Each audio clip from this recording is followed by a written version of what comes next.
America ও ইসরায়েলের সাথে ইরানের চলমান যুদ্ধকে কাজে লাগিয়ে তুরস্কের অভ্যন্তরে নিজের ক্ষমতাকে নিশ্ছিদ্র করছেন প্রেসিডেন্ট রিসেপ তাইয়িপ এরদোয়ান।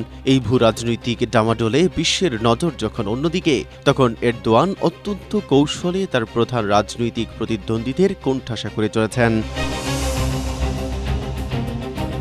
প্রধান বিরোধী দল সিএইচপির সদর দপ্তরে পুলিশি অভিযান থেকে শুরু করে দলটির নেতা ওজগুর ওজেলকে পদচ্যুত করা এবং ইস্তাম্বুলের জনপ্রিয় মেয়র এক্রেম ইমামোগলুর বিরুদ্ধে কয়েক হাজার বছরের কারাদণ্ডের খড়গ ঝুলিয়ে দেওয়া সবই হয়েছে এই যুদ্ধের আড়ালে। স্ট্রবেরি সুপার ডটেড ও ক্লাসিক ভ্যারিয়েন্টে সেনসেশন জাগুক শিহরণ।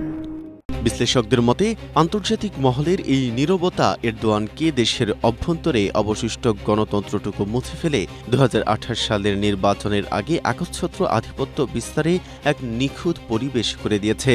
অভ্যন্তরীণ রাজনীতির পাশাপাশি মধ্যপ্রাচ্যের পরিবর্তিত নিরাপত্তা পরিস্থিতিরও পূর্ণ ফায়দা লুটেছেন এরদোয়ান।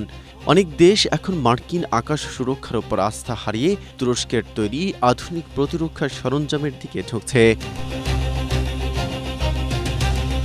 ইরাকের ২০টি তুর্কি বিমান প্রতিরক্ষা ব্যবস্থা কেনা এবং ইন্দোনেশিয়ার সাথে চালকবিহীন যুদ্ধবিমান বায়রাক্তার কিজিলেলমা সরবরাহের মেগা চুক্তি প্রমাণ করছে তুরস্ক এখন বিশ্বের অন্যতম শীর্ষ অস্ত্র রপ্তানিকারক শক্তি। মূলত ডোনাল্ড ট্রাম্পের অধীনে যুক্তরাষ্ট্রের নিরাপত্তা বলে যে ফাটল ধরেছে, এরদোয়ান সেই শূন্যস্থান পূরণ করে নিজেকে অপরিহার্য করে তুলেছেন।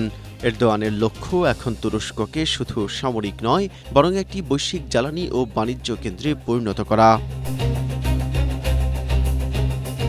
মেহেদী হাসান, এশিয়া পোস্ট।